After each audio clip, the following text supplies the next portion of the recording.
Já estamos de volta com o seu programa Estilo de Vida e hoje o nosso tema do bate-papo será a enxaqueca. Com a correria do dia a dia, a dor de cabeça, cansaço e tensão são inevitáveis. Entretanto, essa dorzinha, às vezes insuportável, pode ser um sinal de algo mais grave, como a desagradável enxaqueca.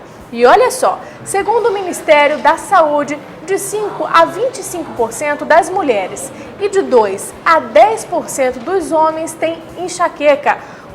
Em crianças, por exemplo, a doença ocorre de 3 a 10%, afetando igualmente ambos os sexos antes da puberdade.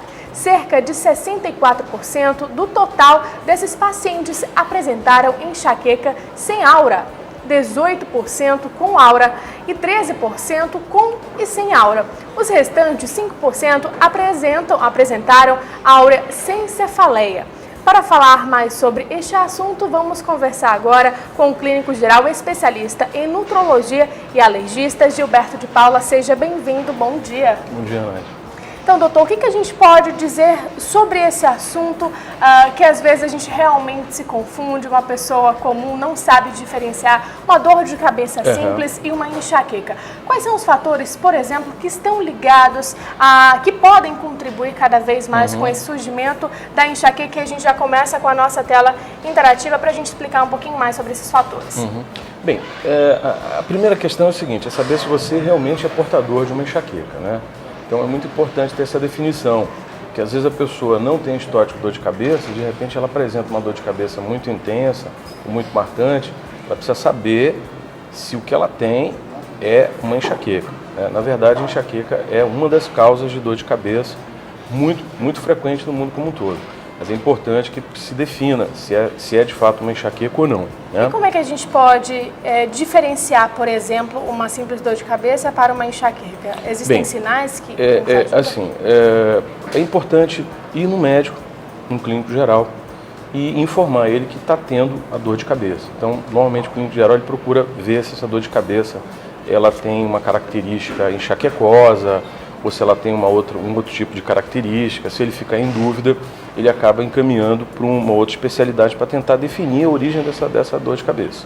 Uma vez definido que é uma enxaqueca, sim, aí se você define que é uma enxaqueca, a enxaqueca ela é conceituada hoje, Nádia, como uma neuroinflamação, ou seja, uma inflamação do nervo, principalmente dos nervos que estão no rosto, estão no crânio.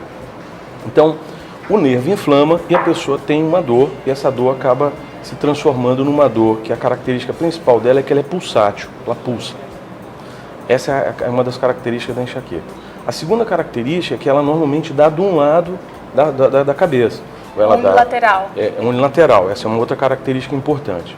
A terceira característica é que nem sempre acompanha, mas ela pode vir com outros sintomas associados. Por exemplo, ela vem com náusea, ela vem com uma fadiga, com indisposição, a pessoa fica com sensibilidade à luz, que a gente chama de fotofobia, a pessoa pode ficar com sensibilidade olfatória, ou seja, um odor forte de um perfume, um outro cheiro, pode causar uma tremenda sensação de mal-estar.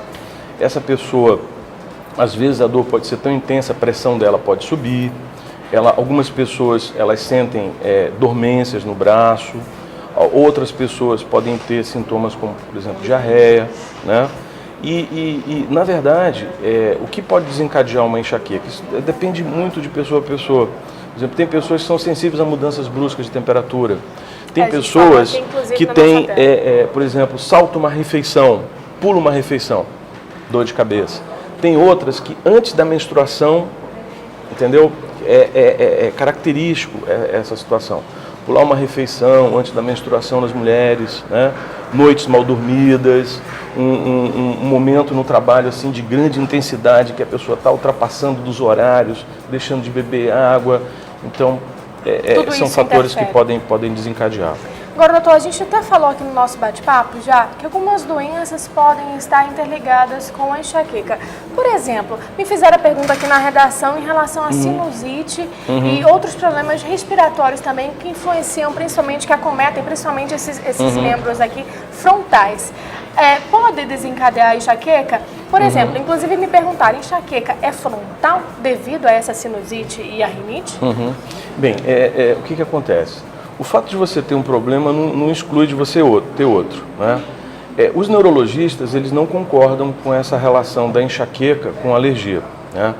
Mas médicos da minha escola estabelecem que um grande número de pessoas que têm enxaqueca são, na verdade, indivíduos sensíveis.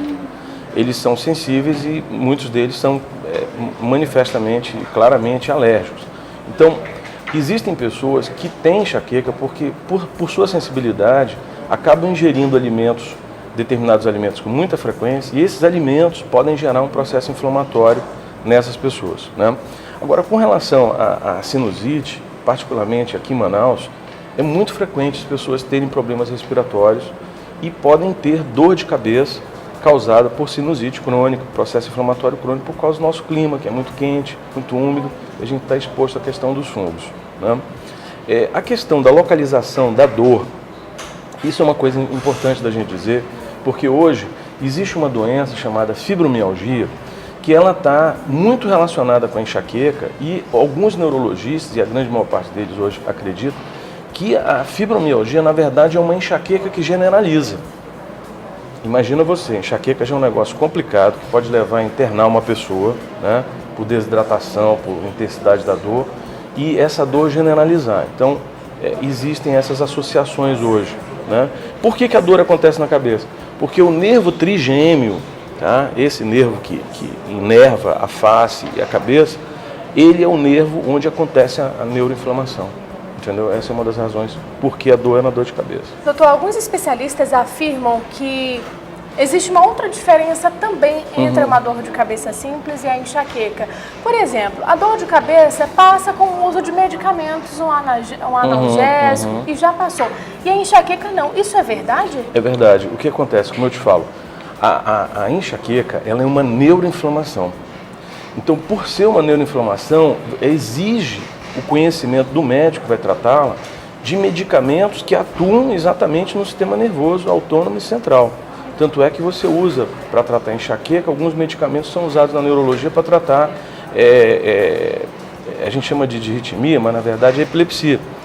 Você pode usar medicamentos com essa função. Você pode usar medicamento, por exemplo, para atuar no sistema nervoso autônomo. Você pode usar um medicamento para tratar problema do coração, que é o propranolol, você usa para prevenir a dor de cabeça. Então, a enxaqueca, ela é um problema de saúde, é uma dor de cabeça diferente das outras dores de cabeça. E tem um detalhe, ela pode ser extremamente avassaladora ao ponto de comprometer a vida profissional da pessoa e familiar também. Entendeu? Essa que é a questão. Doutor, agora nós vamos pedir a ajuda da nossa tela interativa. A gente já falou das causas que podem estar ligadas aí com o surgimento da enxaqueca, e agora a gente passa para os sintomas. A gente já até começou falando das náuseas que podem acontecer, vômitos. A sensibilidade à luz é uma característica principal da enxaqueca. A sensibilidade ao som, tontura, mudanças de apetite. A pessoa sente fome, não sente fome, realmente é uma situação de irritabilidade, né? Ela fica sem paciência. É muito complicado, e o que acontece? Dor, assim, é uma coisa que ela é difícil a gente entender a dor do outro, né? Então, para você conseguir entender essa questão da dor do outro, às vezes você precisa ter uma formação em dor. Hoje já existe essa especialização no Brasil, em que médicos de especialidades diferentes, na maioria eles são anestesistas ou são neurologistas, acabam atuando nesse campo de dor, e nesse campo de dor você acaba recebendo um treinamento para perceber a questão da dor, não como um fenômeno subjetivo, mas como uma coisa objetiva. Então, um dos pontos mais importantes de quem está tratando uma enxaqueca é ter um mapinha, tá, que a gente fornece na minha clínica, isso daí, em qualquer serviço de dor você tem, em que a pessoa pode medir a intensidade da dor numa escala que vai de 0 a 4. Entende? Então você mede diariamente. Então, se por exemplo, você está fazendo um tratamento, você está excluindo um alimento, mudando alguma coisa que possa estar desencadeando o seu gatilho da dor, a pessoa percebe, ela mesma vai percebendo no dia a dia, Nádia, que está sendo eficaz aquela medida. Então é muito importante para o médico que acompanha o enxaquecoso, como para o paciente que tem um problema, que ambos possam conversar em cima de uma coisa objetiva. Então, o descrever essa escala de dor, que vai de 0 a 4, 0 é sem dor, 1 é uma dorzinha que não precisa tomar remédio, 2, você já começa a pensar em tomar remédio, 3, você tem que tomar o remédio, 4, você vai para um socorro, entendeu?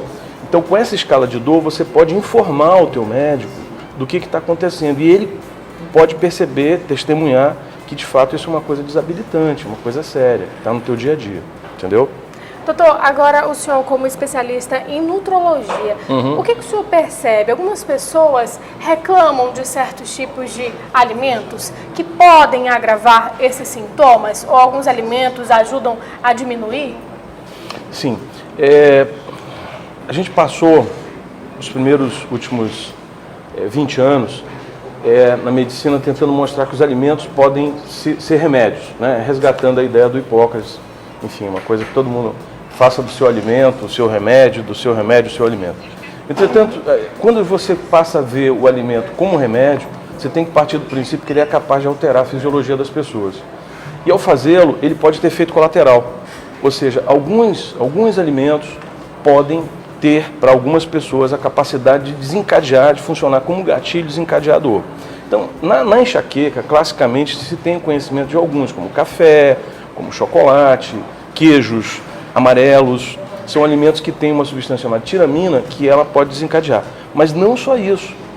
Eu já tive e tenho pacientes que têm problemas com outros alimentos. Problema com feijão, problema com leite, problema com açúcar. Então não é uma coisa tão amarrada assim. Pode variar de pessoa para pessoa, né? Então, doutor, tem uma pergunta do nosso telespectador. Ele está em Irunepé, no interior do Amazonas, mas ele é de Irunepé, na verdade, e ele mora aqui em Manaus, o Jackson.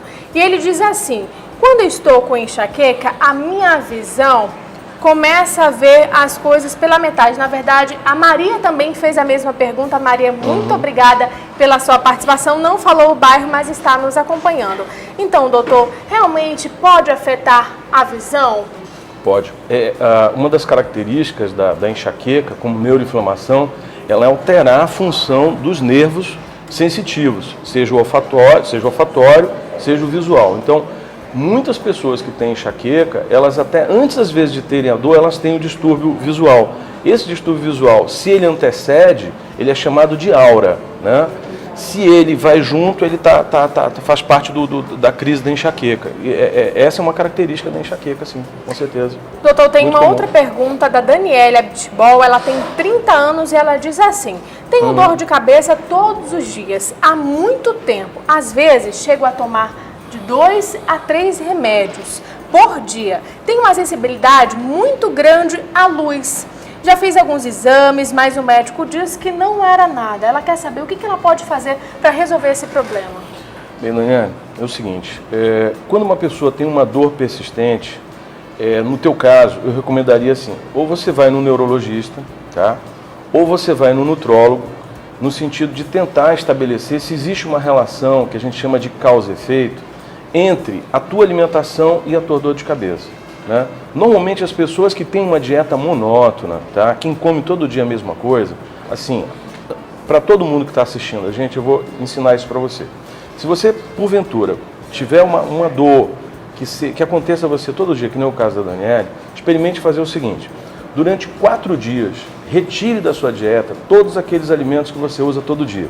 Se você toma café todo dia, retira o café da sua dieta. Se você toma leite todo dia, retira o leite da sua dieta. Se você come açúcar todo dia, retira da tua dieta. Faz isso durante 4 dias. Atenção, às vezes nos 2 primeiros dias, quando você faz a retirada, você pode piorar, pode ter uma agravação. Se isso acontecer, essa relação ela é praticamente certa. Se tiver essa dorzinha, toma um remédio para dor, não vai sofrer. O objetivo não é sofrer, estabelecer se tem uma relação com o alimento ou não, tá? Quando for no 5º dia, você reintroduz um alimento de cada vez, 1 por dia, tá? Se essa dor de cabeça for causada por um alimento, você vai saber. Adorei essa dica, Entendeu? viu? Vou tentar fazer a mesma coisa, porque inclusive eu estou com dor de cabeça, não sei se é enxaqueca ou a dor de cabeça simples ocasionada por alguma alimentação. Pode, se quiser. Doutor, nós vamos para um breve intervalo, mas daqui a pouquinho a gente volta explicando o que é aura, tratamento, prevenção. Não saia daí, lembrando que você pode participar do nosso bate-papo, sim, ao vivo com a Maria, a Daniele, o Michael Douglas e também o Jackson de Eironeté, no interior do Amazonas, através de SMS ou então pelo nosso WhatsApp. Anota aí, 92, código de Manaus, 811-4512. O intervalo é rapidinho e a gente já volta. Até lá!